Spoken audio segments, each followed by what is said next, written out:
농업진흥지역이라 하더라도 태양광 설치를 허용하고 또 8년이 아니라 23년까지 우리 충분하게 네. 그 기간을 늘려주고 그리고 그 안에서 자경농업인 이외에도 영농조합 법인이라든가 네. 그다음에 마을협동조합을 구성하는 경우는 그 사업자로서 참여할 수 있도록 허용을 하고 네. 이렇게 원칙을 좀 정해서 질서 있게 하게 네. 되면 우려하시는 문제를 상당 부분 해소할 수 네. 있지 않을까라고 생각을 하고 있습니다.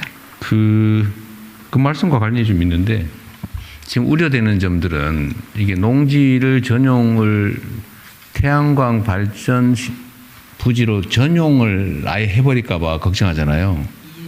실제로 그럴 사람이 생길 수 있어요. 예. 이게 어떤 거냐면 농사 짓는 거 귀찮잖아요. 농사 짓는 것보다 훨씬 지금 소득이 높잖아요. 그죠? 네. 그러면은 아까 얘기한 대로 태양광 발전한다고 그러면 아예 그 틈새도 안 주고 농사 안 지을 생각으로 태양광만 깔고 사실상 농사를 포기하는 경우가 발생할 수 있잖아요. 예. 근데 그걸 허용하면 안 되잖아요. 맞습니다. 그 방법이 뭐예요? 그래서 영농형 태양광을 그래서 이제 들여오는 거고요. 아니 영농형이라고 말은 해놓고 실제로는 태양광만 하는 거죠. 그런 경우 어떻게 할까요? 영농형 태양광의 경우는 그 전체 면적의 30% 정도를 패널을 깔고 그다음에 아니 그렇게 하는데 말로는 그렇게 한다 그러고 귀찮으니까 농사 안 짓고 저희가 싹 패널 다 깔아버린다 이 말이에요. 아니면 영농형 태양광 사업을 한다고 하고 농사는 포기해버리는 경우가 있다고요. 저희가 농업 경영 정보 시스템을 가지고 계속 모니터링을 할 거고요. 그래가지고 위반하면 어떡할 건데요? 위반하면은 바로 회수할 겁니다. 어떻게? 이 영농형 태양광의 조건 자체가 농사를 하면서 태양광 발전해야 한다는 조건이기 때문에 위반하면 어떻게 할 건데? 그래서 실제 영농 여부 확인해서 위반하면 다시 이제 사업권 자체를 회수해 아니 버리고. 어떻게 할 건데 그러니까 철거할 거예요? 철거도 지금 철거한다는 얘기잖아요. 철거는 아니고요. 어떻게 할 건데? 그분이 사업하는 것을 회수하는 거니까요.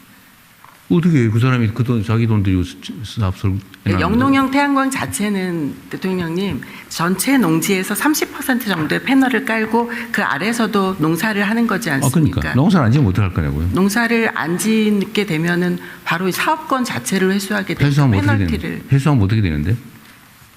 철거합니까? 철거도 필요하면 해야 돼요.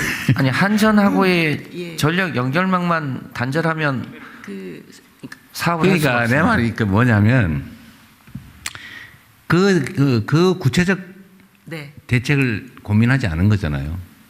어떻게 할 거냐. 위반자에 대해서 어떻게 위반을 할 것이냐. 경우 어떻게 할 거냐. 내가 보기에 이거 영농형 태양광을 우리 허용을 하면 농사 짓지 말고 싹 바꿔서 해야지 이 생각하는 사람이 있어요. 그거 어떻게 할 거냐고. 대통령 제가 조금 의견 더 첨언해도 될까요? 예. 예, 지금 말씀하신 것처럼 그 영농이 일정 조건을 만족하지 않을 때 여러 가지 제재 방법이 있을 수 있습니다. 그러니까 어떤 거냐고요. 예를테면은 REC를 들이지 않으면 사업성이 떨어지기 때문에 더 이상 의미가 없어질 수도 있습니다. 그러니까 실질적으로 아까 대통령 말씀하셨던 어떤 경제적인 제재 수단을 바로 계약 조건에서 가질 수가 있기 때문에 그러니까 그거를 연구하십시오. 예, 네, 다만 강력한 이거 제재가 아예 있습니다. 그런 건 애초부터 꿈도 못 꾸게 예. 그런 마음 못 먹게 하는 제도를 강구하셔야 돼요. 네, 근데 알겠습니다. 그 중에 하나가 뭐냐면요. 네. 농사를 안 지면 과징금을 부과하는 거예요. 올해 농사를 안 지었다 아예. 예. 그러면 농사 소출 예상되는 금액의 3배 과징금 부과하든지 이렇게 해야지. 예. 그거 허가 취소하면 뭐예요? 그거 떠들 거예요? 불가능해요. 예. 제가 보기 과징금 하든지 아까 그 무슨 REC? 네. 그걸 아예 회수해가지고 네. 전기 사는 가격을 확 떨어뜨리는 거잖아요. 예. 하여튼 그런 구체적 계획을 인가 조건에 반드시 넣어야 됩니다. 네. 그래서 아예 그런 꿈도 못 꾸게. 예. 경제적 제재를 하도록 하겠습니다. 네. 다만 지금 법이 생긴 지 3년이 됐는데 아직 재생에너지 지구가 특화된 사례가 아직 하나도 없습니다. 그러니까 앞으로 많이 할 거니까 그걸 대책을 세워야 된다고요. 예, 알겠습니다. 네. 그래서 저도 밤에 연구해 본 거예요. 과징금을 때리자. 예. 그래서 한 3배 정도 하면 어떨까. 예를 들면 원래 그 논에서 예. 소출이 그 논에서 한 100만 원 쌀값이 나오는데 평균적으로 네. 태양광 하면서 200만 원 벌면서 농업을 아예 포기한다. 예. 그러면은 100만 원 곱하기 300만 원 부과를 해버리면 안 할 거 아니에요. 농사 열심히 짓겠지. 벼농사하고 태양광하고 차이 저희가 한번 계산해 하여튼 간에 뭐 봤더니 그런 10배 정도 연구를 좀 차이 해보세요. 난다고 합니다. 그 연구를 해가지고 실제로 내가 보기에는 이거 가만놔두면요, 그 다 태양광으로 전환하고 농사 안 지을 겁니다. 예, 귀찮거든. 그런 일 없도록 저희가 네. 계속 모니터링. 그래서 소작농들이 반대하는 거예요. 예. 네. 네, 이 문제에 더 추가로 논의할 게 없으면 네. 어쨌든 재생에너지는 우리가 집중적으로 육성해야 될 분야이기 때문에 좀 최대한 방법을 찾아보시고요. 특히 지역 주민들하고 충돌을 해가지고 무슨 이격거리니 이런 문제 발생하지 않게 제도 보완 빨리 합시다. 네, 그 다음에 감사합니다. 자, 그러면 이번에 순환경제 활성화한 주제로 좀 의견을 또 나눠보도록 하겠습니다. 의견 있으신 분? 대통령님 옆에 계시는 분, 네. 말씀해 주시죠. 네, 안녕하세요. 저는 에코엠 파트너스의 이한경이라고 합니다. 에코엠 파트너스는 기후 환경 분야의 연구와 또 컨설팅을 하고 있는 전문 기관입니다. 저는 오늘 우리 산업의 미래 경쟁력과 직결되고 또 탄소 중립의 중요한 수단인 순환 경제에 대해서 좀 말씀을 드리고 싶습니다. 순환 경제의 핵심은 원료에서 재활용까지 전 주기를 통합하는 것입니다. 즉 재생 원료를 써서 제품을 만들고요. 또 설계를 할 때 재활용과 수리가 용이하게끔 설계를 하고 사용 후 폐기한 다음에는 원료를 추출을 해서 즉 순환고리를 완성하는 게 순환 경제의 핵심입니다. 즉 자원을 오래 쓰고 계속 돌려 쓰는 것을 의미합니다. 근데 이게 어떻게 촉진이 되냐면 EU를 중심으로 한 글로벌 규제에서 우리 이제 산업계가 품목별로 재생 원료를 의무적으로 사용해야 되는 규제가 있고요. 또 설계도 규제를 합니다. 순환성을 고려해서 에코 디자인이라는 규제를 준수하게끔 요구를 받게 됩니다. 근데 이게 배터리라든가 전기전자, 포장재에 이르기까지 전 품목에 확대가 되기 때문에 저는 이거는 제2의 알리백과 같은 형태로 산업계를 압박할 거다라고 말씀드리고 싶습니다. 근데 이제 현실에서는 오늘 재생 에너지인데요. 저는 오늘 재생 원료에 대해서 좀 초점을 맞춰서 말씀을 드리고 싶은데 이 첫 단계인 재생 원료 확보에서부터 좀 어려움이 많습니다. 즉 재생 원료는 폐기물에서 오지 않습니까? 근데 폐기물은 우리가 생각할 때는 오염원이죠. 그래서 오염원이기 때문에 기존의 이 폐기물 관련된 규제가 신속한 재생 원료 확보를 저해하고 있는 것이 현실입니다. 그래서 제가 말씀드리고 싶은 거는 이제는 폐기물은 오염원으로만 보지 말고 다시 써야 할 자원으로 관점을 바꿨으면 합니다. 또 한 가지는 제가 아까 재생 원료 몇 프로 의무가 이제 우리 산업계의 현실이 되는데 이렇기 때문에 폐자원이 최대한 발생되면 우리나라의 산업계가 활용할 수 있게끔 내수 시장을 좀 형성해야 되고 또 워낙 자원이 부족한 국가이기 때문에 제조를 많이 하기 때문에 국제 시장에서 재생원료 확보에 적극적으로 해야 됩니다. 근데 그 과정의 핵심이 폐기물 수출입 규제거든요. 그래서 이 수출입 규제가 우리 산업계 상황에 시간에 맞게끔 전망에 맞게끔 그런 이제 개선이 좀 필요해 보입니다. 어떤 보고서에 보면은 2035년에는 이 재생원료의 수요가 공급의 3배에 달할 수도 있다라고 경고를 하기 때문에 사실 품질과 가격 경쟁력을 확보한 재생원료의 안정적인 수급은 우리 산업계의 핵심적인 경쟁력이 될 것 같습니다. 네, 그래서 아주 과감한 순환경제로의 전환을 촉구하고 싶습니다. 감사합니다. 네. 마찬가지로 두 분 정도 의견을 더 듣고 답변 시간 이어가겠습니다. 네. 네, 저는 고려아연에서 온 박기덕입니다. 고려아연은 이제 지금 현재 51년째 저희가 운영을 하고 있는 회사고요. 종합비철 재련 회사입니다. 종합비철 재련 회사로서 순환 경제와 함께 성장을 해왔다 이렇게 자부하고 있고요. 현재 여러 가지 어째 폐자원을 활용해서 그 경제성이 있는 유가금속, 즉 핵심 광물들을 저희가 가장 세계에서 우수한 최고 우수한 기술력을 발휘해서 저희가 회수하는 그러한 사업을 미래 성장 동력으로 저희가 삼고 있습니다. 현재 좀 앞서 이제 이한경 대표님이 말씀하셨던 그 수출입 규제와 관련되어 있는 부분을 조금 더 제가 자세하게 현재 우리 폐자원 업계가 당면하고 있는 그런 이슈들을 조금 말씀드리고자 합니다.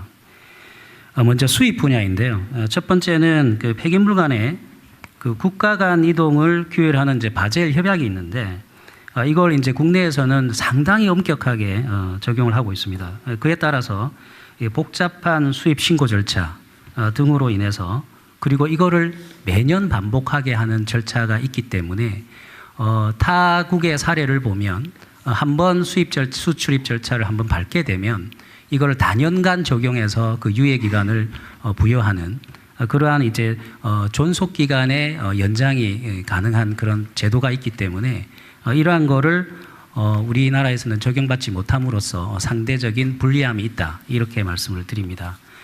두 번째는 이런 폐 PCB나 폐 촉매 등을 이제 수입할 때 이제 납부해야 되는 관세가 있습니다. 이 관세가 이제 부과되고 있기 때문에 이러한 부분이 국내 기업들한테는 원가 경쟁력을 떨어뜨리는 그러한 요소로 작용하고 있다고 말씀을 드리겠습니다. 다음은 수출 분야인데요. 최근에 이제 국제적으로 이제 폐자원의 수출 규제 및 이동 통제가 더욱 강화되고 있고 국내 기업들은 이제 폐자원 확보에 이제 어려움이 있다 이렇게 말씀을 드리는데요. 그런데 이제 국내에서 발생되는 이런 이제 폐촉매나 구리 스크랩을 이 대표되는 이런 폐자원들이 국내에서 재활용되지 않고 이제 해외로 합법적이나 또는 불법적인 방법으로 수출되고 있는 그러한 게 이제 현실인데요. 결론적으로 이제 제도 건의를 드리면은 타국과 특히 타국 기업과 좀 동등하게 저희가 경쟁할 수 있는 그런 평평한 운동장을 좀 만들어 주셨으면 합니다. 이를 위해서는 첫 번째는 폐기물 수입 절차를 이제 경쟁국과 같이 간소화하고 두 번째는 그 수입 시에 이제 기본 관세율을 0%로 조정해 주실 것을 건의드리고요. 세 번째는 국내 순환 이용이 필요한 이런 폐자원에 대해서는 수출 제한 이런 것도 좀 제도적으로 마련해 주셨으면 하는 바람입니다. 이상입니다. 네. 자, 한 분 더, 네, 아까 손 드셨죠? 네. 예, 안녕하십니까. 기회를 주셔서 감사드립니다. 저는 전남 광양에 위치해 있는 포스코 광양지철소에서 함철 부산물을 재활용하고 있는 신진기업 김윤철입니다. 함철 부산물은 제철소에서 발생하는 부산물 중에서 철 성분이 아주 많이 함유되어 있는 더스트나 슬러지 그리고 밀리스케이 등을 전로에 투입할 수 있게끔 본 회사에서 가공하여 전량 전로에 고철 대용자와 냉각제로 투입하고 있습니다. 함철 부산물도 폐기물로 분리되어 있습니다. 그래서 관련 규제를 많이 적용받고 있습니다. 하지만은 포스코와 신진기업은 같은 산단 내에 위치해 있습니다. 부산물이 전혀 외부로 나가지 않는데 관련 규정이 GPS를 부착한 정해진 차량으로만 운송해야 됩니다. 그리고 각종 그 회사 입구와 보관 창고에 CCTV를 설치해야 되고요. 그리고 매번 인수인 개시에 시스템에 등록을 해야 됩니다. 복잡한 규제를 적용받고 있습니다. 산단 내에서 외부로 전혀 유출이 되지 않는 양질의 자원을 재활용하는 부분에 대해서는 관련 규정을 조금 완화해 주셨으면 감사하겠습니다. 하나가 더 있는데요. K컬처 부분에서 참석하신 분들이 너무 많이 기다린 것 같아서 저는 한 건은 서면으로 대신 건의를 하겠습니다. 네. 이상입니다. 대단히 뭔데가 감사합니다. 규정안 네. 얘기해 보세요. 순환골재 관련 부분입니다. 골재? 예. 그 골재 시끄럽고 말 많던데 얘기해 보시죠 그냥. 의심하는 사람도 많고 막 그러던데. 예, 알겠습니다. 요약해서 얘기하세요. 예, 건설 폐기물은 순환골재로 분류되어서 의무 사용하도록 해서 다양한 용도로 재활용되고 있습니다. 하지만 철강 부산물과 산업 부산물은 이러한 제도적인 지원이 없어 활용 확대에 제약이 많습니다. 천연 자원을 대체하는 용도의 경우 의무 또는 우선 사용하도록 제도적 보완이 된다면은 산업 활동에 많은 도움이 될 것 같습니다. 산업단지 외에 사용이 조금 불편하다면은 산업단지 내 부지 조성 등으로 활용을 하면은 제도화되기를 기원드리겠습니다. 지금 아까 함철 부산물 얘기하고 이건 또 딴 얘기예요? 예. 비슷하게 들리는데. 비슷한 그 부산물 쪽 분야입니다. 일단 알겠습니다. 예. 다 하신 거예요? 폐기물 수입을 쉽게 하게 해달라. 폐기물 수입할 때 세금 관세 안 내게 해달라. 그럼 우리 국민들이 듣기에는 별로 납득이 쉽게 되지 않을 것 같은데. 이름이 폐기물자가 붙어 있어서 그런데요. 네. 사실상 핵심 광물인데요. 그거를 채굴해서 광물을 수입하는 것보다 그 폐기물 안에 들어있는 광물을 폐기물체로 혹시 뭐 수입해서 폐 컴퓨터 뭐 저 쓰레기 막 이런 거 막 싣고 오는 거 아니에요? 지금은 대표적인 게 이제 폐 배터리인데요.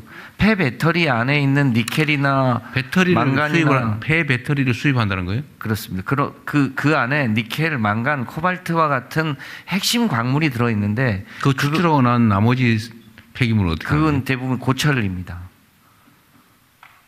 그리고 환경에 문제 없어요? 네, 제가 이것을 하는 군산에 있는 그 대표 기업을 직접 가서 현장을 봤는데요. 뭐 거기서 이제 해외에서 쓰레기 수입해가지고 막 이런 걱정은 별로 없고. 옛날에 쓰레기 사다가 묻고 막 맞습니다. 갔잖아요. 그런 적은 있었는데 이제 품목을 제한해서 핵심 광물이 들어있는 이 폐자원은 사실상 자원이라고 보고. 그러니까 이거는 그런 위험이 없는 아주 특수한 폐자원을 수입을 허가를 해주는데 네, 그건 심사를 다 하겠죠. 그렇습니다. 그러니까 일반 쓰레기 막 못 쓰는 것 몰래 사다가 산에다 심는 게 아니고, 예. 근데 그걸 사오는 때 허가 기간이 1년 단위로 맨날 다시 갱신해야 되는 건 너무 어려워서 좀 장기간 허가로 해달라. 네, 그렇습니다. 그것도 이제 품목별, 그다음에 거래처별을 다 분리해서 그거는 별로 어려울 건 아닌 것 같네요. 네. 예. 어쨌든 허가를 하니까 심사를 지금 하니까. 1년 단위로 하는데 3년 기간은 단위로. 네, 그건 뭐 문제 없을 네. 것 같고. 세금 깎는, 저는 세금 깎는 거에 대해서 그렇게 막 쉽게 동의가 안 되는데. 대통령, 제가 그 기획재정부 1차관 네. 이영일입니다. 관세 관련된 말씀을 잠깐 드리겠습니다. 결론적으로 관세 인하를 적극적으로 검토할 계획입니다. 이유는 네. 지금 이제 수입할 때 제가 관세를 부과한 다음에요. 이거를 다시 제재하는 핵심 광물을 수출할 때 부과했던 관세를 환급해 줍니다. 네. 그래서 사실상 국가 세수에는 결과적으로 들어오는 게 없고 대체로 다 수출이 돼버리기 때문에 다 나가게 됩니다. 아, 수출에? 근데 예, 수출하면 다시 관세를 환급해 주고 있습니다. 그 근데 규모가 얼마 되는데? 예? 규모가 얼마쯤 되는데? 지금 말한 배총매 기호는 1년에 100억 정도를 받았다가 다시 돌려줍니다. 귀찮기만 하다 그 말이에요? 근데 문제는 그 귀찮은 행정 비용도 있지만 국내 제조업체가 그거를 이용하고 싶은데 수출을 해야지 환급해 주니까 여기 있는 재원을 다시 수출해 버리고 국내 제조업체는 그게 구하려도 없으니 다시 수입해서 쓰고 있습니다. 그러니 이거를 저희가 제재한 다음에 국내 네. 제조에 쓸 수 있게 해주려면 관세를 인하해 주면 이게 해결이 된다고 보고 있습니다. 오히려 그렇다는 거죠. 알겠습니다. 그 다음에 수출 부분은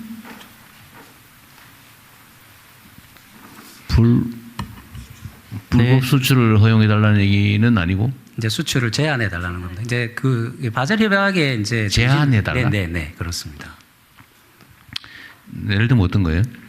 예를 들면 이제 지금 뭐 자동차 뭐 그다음에 폐 옷까지 이런 거 얘기하는 거예요? 이제 유가금속 즉 그 핵심 광물을 포함한 이런 그 광물을 회수할 수 있는 그런 물건들을 수출하지 말고 국내에서 재활용하게 가능하면 국내에서 모든 걸 다 활용할 수 있게끔 이렇게 중국이 만들어요. 굉장히 광범위하게 그 자원들을 다 수입해서 자국에서 누구는 자원을 수입해가지고 막 그 재분류해가지고 추출하고 있는데 누구는 이걸 막 수출해 버린다 그 말이에요? 네, 국내에서도 충분히 이 사업할 수 있는데 그걸 이제 수출해 버리고 있어서 현재는 그걸 막는 제도가 나는 없는데요. 그게 규제라기보다는 시장의 불합리성 같은데요. 예를 들면 똑같은 폐자원을 국내에서 활용할 수 있는데 그거를 해외에서 사온다. 사오는 업자가 있다는 거잖아요. 그렇습니다. 근데 그걸 우리나라에서 해외로 파는 사람이 있잖아요. 그 사람이 해외로 팔지 말고 국내 업자한테 팔면은 훨씬 더 이익이잖아요. 수송비 안 들고. 네, 근데 왜 팔아요? 시장의 불합리성 때문 아닙니까?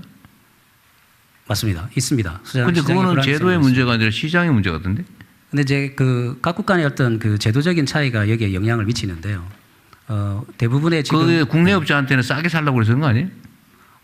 저희는 이제 그 시장 가격을 주고 사고자 하는 것이고요. 그런데 그러니까 제 말은 이 시장이 합리적이라면 네네. 국내 업자들끼리 거래하면 되지. 누구는 해외에 팔고 누구는 해외에 사오고 이런다는 게 이해가 안 돼서 그러죠. 네, 이제 그게 이제 결국은 이제 경제적인 논리에 의해서 그렇게 한다는 것이고요. 근데 그거를 수출을 제한하자는 건 부당 이득을 얻자는 것 같은데?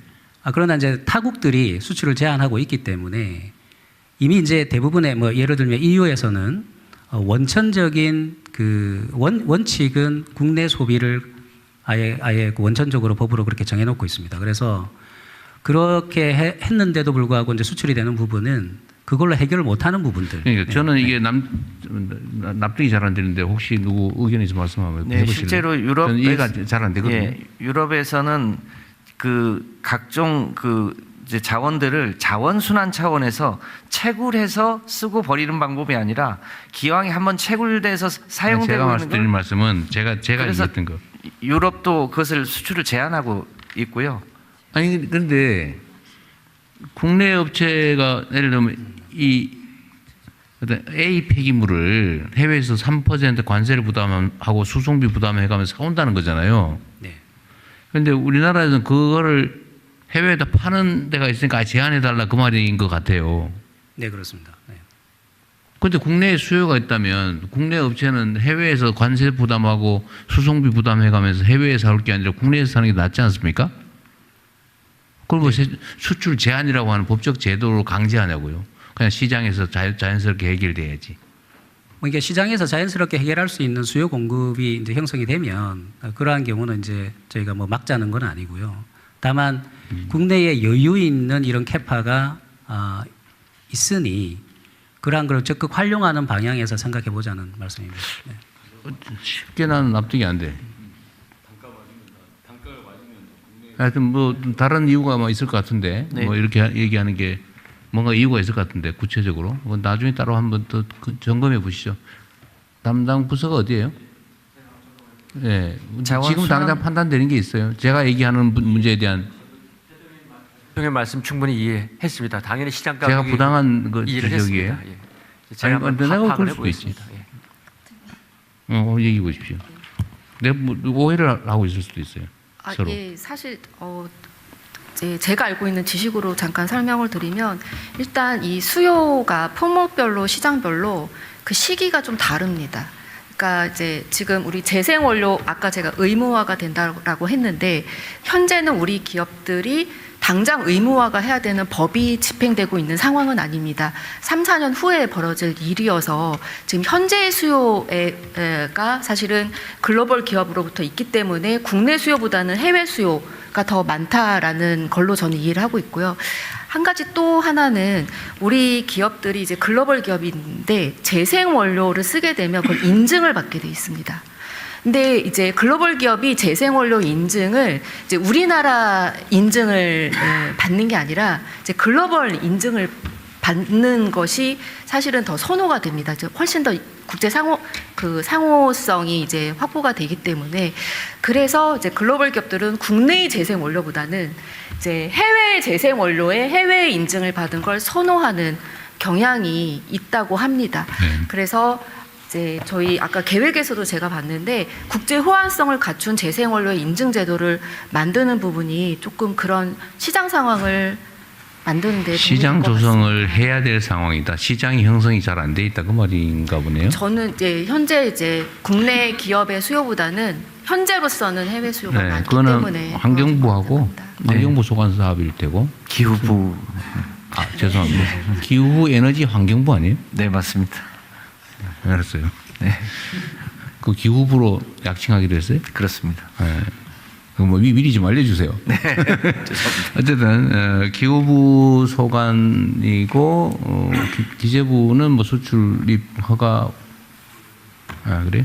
산업부하고 별도로 기후부가 토의를 좀 같이. 하십시오. 네. 토의를 좀 해가지고 합리적 결론을 한번 만들어 보시죠. 저는 지금 피상적으로 이해가 좀 잘 안 되는 면이 있어서요. 그 다음에 부산물 문제는 어쨌든 불필요한 규제다. 그 안에서 옆 공장으로 옮겨 쓰고 산단 내에서 쓰는 건데 뭘 그걸 위험성도 없는데 그, 그 말이죠? 예, 맞습니다. 그럼 일리 있는 지적 같고요. 근데 그것도 뭐 잘 판단하면 될 것 같고 건설 폐기물 얘기는 뭔 말인지 잘 못 알아들어서 건설 폐기물이 아니고요. 그 제철 부산물 골재 순환 골재를 말씀드리는 겁니다. 그거를 이제 슬라그를 제철 회사 안에서 재활용하는 거 문제 하나 얘기했고, 네네. 그 말고 이거를 건축 뭘로 다른 회사에다 넘기는데 단지 안에서 하는 거라면 상관없지 않냐 그 말이에요? 그 철강 부산물 중에서는 슬래그도 이렇게 많이 발생이 네. 되고 있습니다. 그건 그래서 어쨌든 뭐 제강하는데 다시 쓴다. 아닙니다. 그 외부의 골재 대용으로 많이 사용을 골재 하고 대용으로. 있습니다. 근데 이제 의무화가 산업 폐기물은 건설 폐기물은 지금 순환 골재로 의무화가 돼가지고 많이 지금 환경 오염 가능성 때문에 그런 거 아닌가요? 아닙니다. 그런 부분은 아니고요. 지금 매립이라든지 골재로 지금 사용을 하게끔 허가는 나와 있습니다. 하지만은 그 건설 폐기물처럼 의무 사용 제도가 좀 미흡하다 보니까 많이 사용을 못 하고 있습니다. 그래서 어떻게 하자고요? 건설 폐기물처럼 약간의 제도적 의무화나 이렇게 아니면은 그 산업단지 내에 어떤 부지 조성 용도로 이렇게 사용할 수 있게끔 그렇게 좀 제도화가 마련됐으면 좋겠습니다. 우리는 오늘 규제 완화를 얘기하고 있는데 규제를 강화하자, 어떤 의무를 부과하자 이런 얘기인 것 같네요. 근데 앞서 얘기했던 그 폐기물 처리와 관련해서는 그 폐기물이 엉뚱한데 매립되거나 이럴 것 때문에 네. 아주 엄격하게 규제를 그렇죠. 하는데 산업단지 내에서 그걸 재활용하는 그건 것은 문제 없을 것 규제를 풀어주는 게 합리적으로 맞아 보입니다. 네. 근데 근데 그 두 그거하고 번째 또 제안한 하나는 문제는 좀 살펴봐야 될 것 같고요. 그 국토부랑 좀 상의해서 그러세요. 예. 처리해야 될 것 같습니다. 어쨌든 뭐 불합리하게 행정 편의를 위해서거나 고식적으로 옛날부터 했던 거니까 계속하자 그렇게 하면 안 되겠죠. 네. 어쨌든 그런 문제는 최대한 완화하기로 하고요. 네, 이제 남아 있는 게 네, 이제 K컬처가 남아 컬처. 있습니다. 저희가 약속된 시간은 다 되고 있지만 혹시 허락해 컬처. 주신다면 네, 조금 계속 하십시오. 너무 서두르지 하던 거 않고 마저 하고 예. 아까도 제가 말씀드렸는데 공자님 말씀은 생략하고 네. 꼭 필요한 얘기만 해봅시다. 네. 알겠습니다. 자, 세계로 더 멀리 K컬처 핵심 규제 합리화를 논의하겠습니다.